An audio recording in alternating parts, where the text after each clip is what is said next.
legitimacy because of what he built there, and being a part of the business council makes our organization better and brings a lot of attention to us, which helps the community.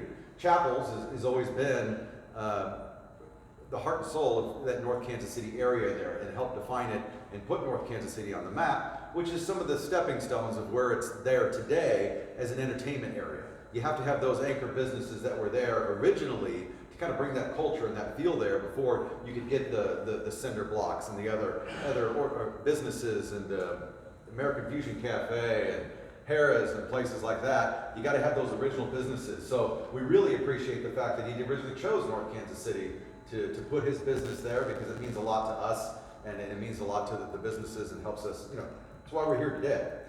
I mean, if you've been down there, sports memorabilia fills the place. You've seen the close relationship he's developed with many of the famous sports figures. I mean, that's just not casual stuff. That's friends. He's a part of that community.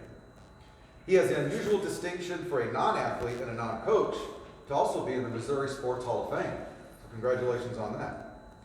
As it said, he's originally from Keokuk, Iowa, but he found his way to Drury University in Springfield, Missouri, which was probably Drury College at that time, if I remember correctly. And then he found his way to North Kansas City after graduating, where he actually had two businesses before he bought in what was originally a bar, which then became North Kansas City's most prominent destination as a restaurant and sports museum. I'm sure, Jim, you've got a lot more great stories with us. We're ready to hear. So everybody, Jim Chappell.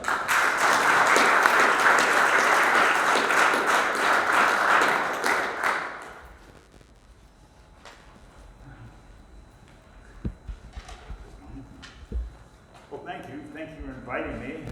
This is the first time I ever spoke where I was introduced to everybody individually to go by. Looks like nobody could find anybody they had lunch with, so they all went somewhere to eat by themselves. Well, I'm glad you're here.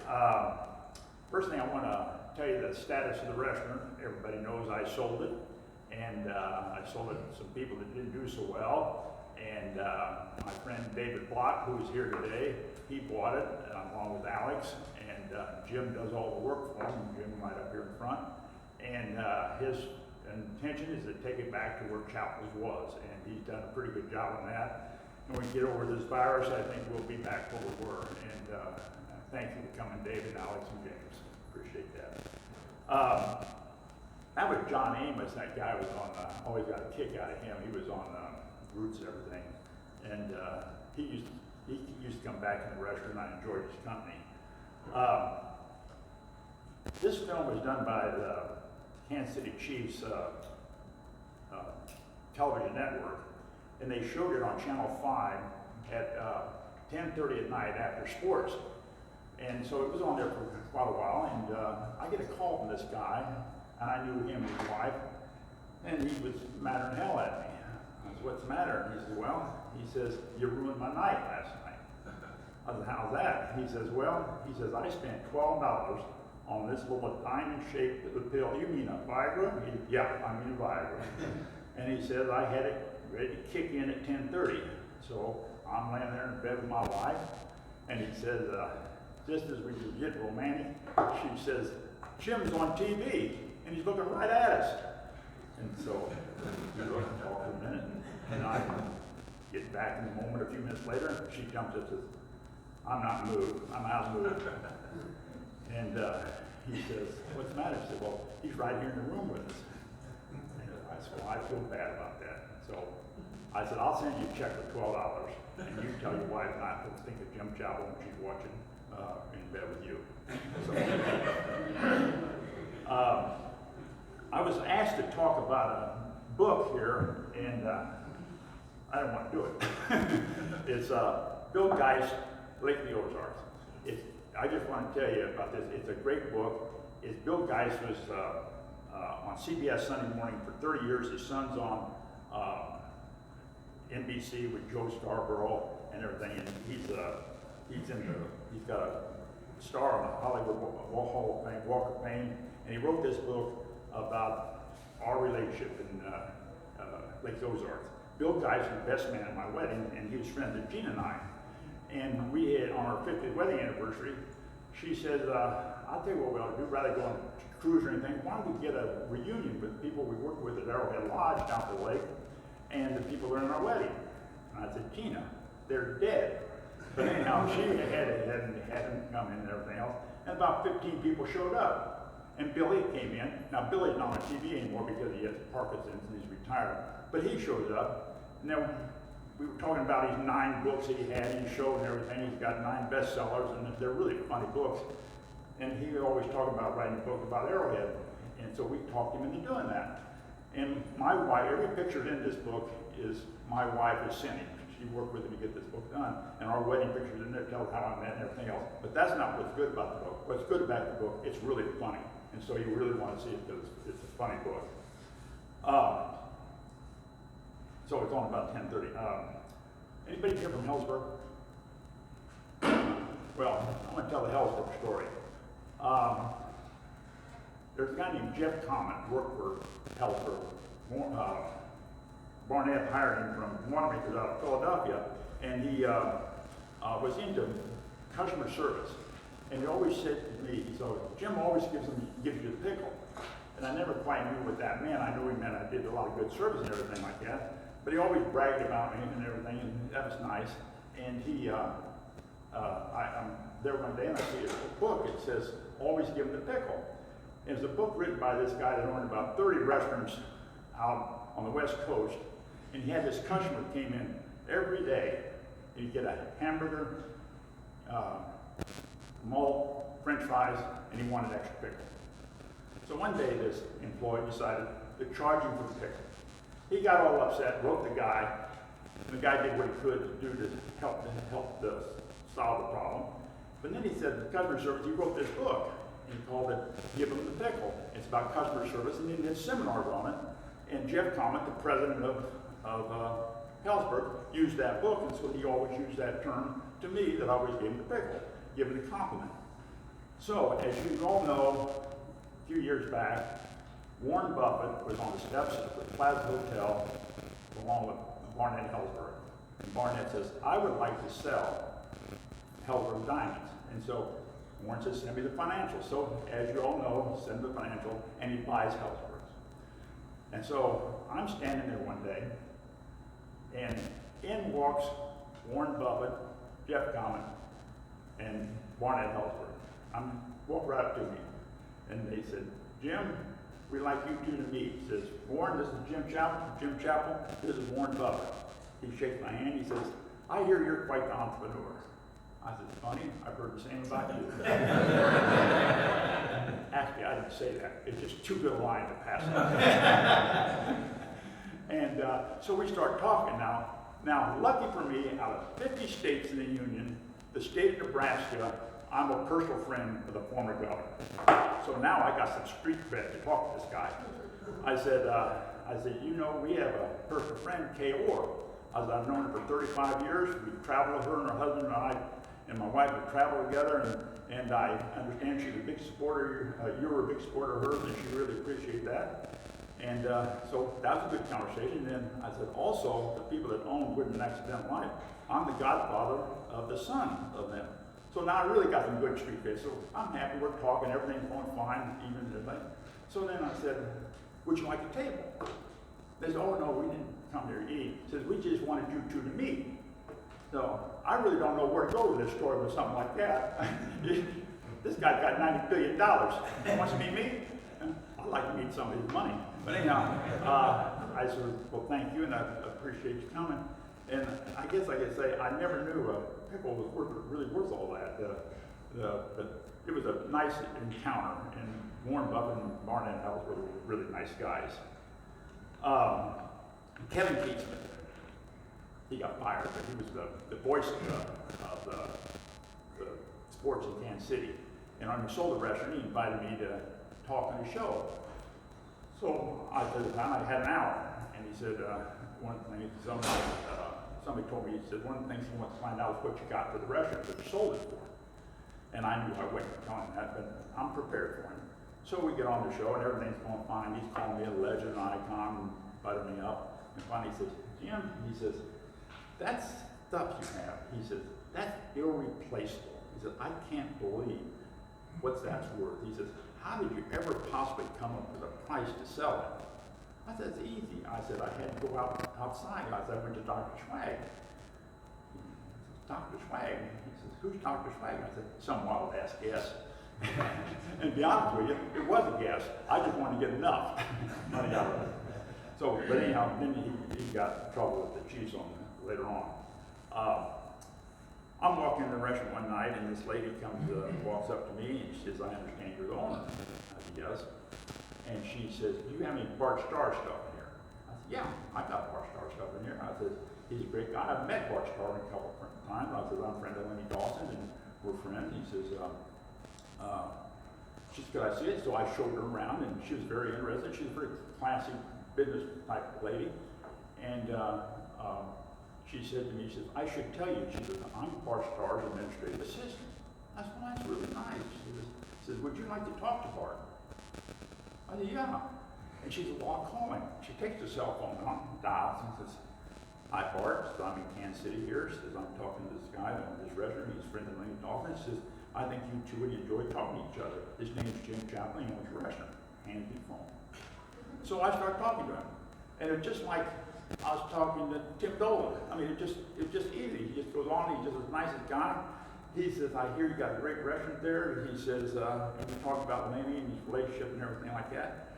And this goes, like I say, goes on for about 20 minutes. And finally, I think I would get off. And I says, I want to tell you something, Bart. I said, I should admit to you, I finally have forgiven you. He said, what for? He said, I finally forgiven you for Super Bowl I. He said, well, I'm glad you didn't hold a grudge.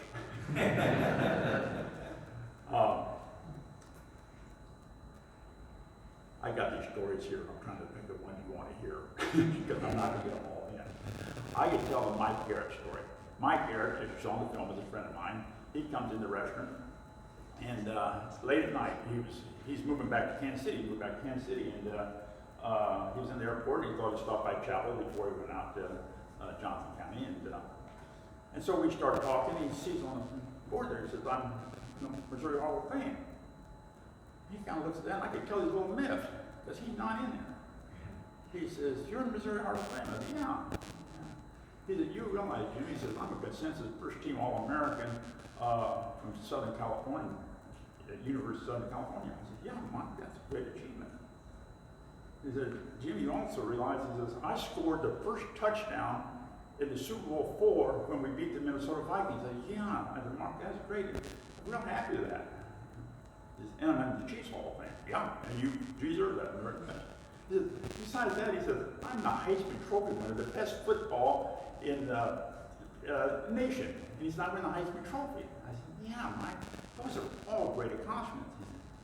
I says, "But you seem like you're missing something here." He says, "Did you ever own a sports restaurant?" He said, "No, I think we found a problem." But in actuality, I hyped that story a little, but I called Gerald Andrews the next morning and I said, "I'd like to nominate Mike Garrett as the Missouri Sports Hall of Fame." And I told him all this stuff, and he said to me, he says, "Was he ever in a sports restaurant?"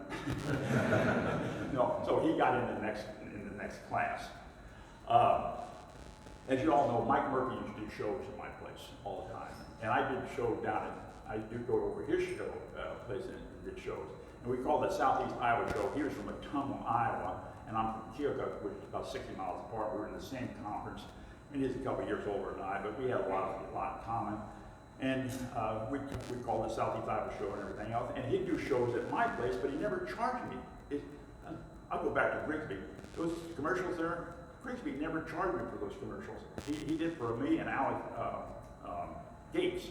And after about 3 years, they went up to him and said, "We don't get invoice from Chappell or Gates." He says, "Why would you get an invoice?" He says, "Well," he said, "you're doing commercials for me." Oh, I said, "I'm not doing commercials." He said, "I just mentioned their name."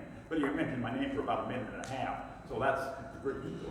So now Murphy always did the shows over there for nothing. And he said, "You know, Jimmy," he said, "what we need to do, we need to get the Chiefs all back together and do a Super Bowl Chiefs show." Now I'm thrilled to death. I'm leaving. I think, God, they're doing it for nothing. They're get the Chiefs together and get a lot of publicity and everything. Problem is, about 2 weeks later, calls up. He says, "How you doing on getting those Chief players together?" I'm going to do it. So anyhow, I knew if I got Dawson, I got Lothmer, I got Otis Taylor, I got Bobby Bell. So we got them all over there. And Kurt Merz, if you remember him, he used to be a disc jockey with Murphy, and he played for the Chiefs. And I got him back from Springfield, so at Welcome Home Mothers, we had a great show. Everybody was happy. And Murphy always said, best show you ever had, best show we ever had. But anyhow, so now I'm on the show again a few months later, and he says, Jim, he said, that was a great show, best show we ever had. He says, you need to do, don't we? I was, what's that? He says, we need 85 Royals. So now I knew what I was going to do.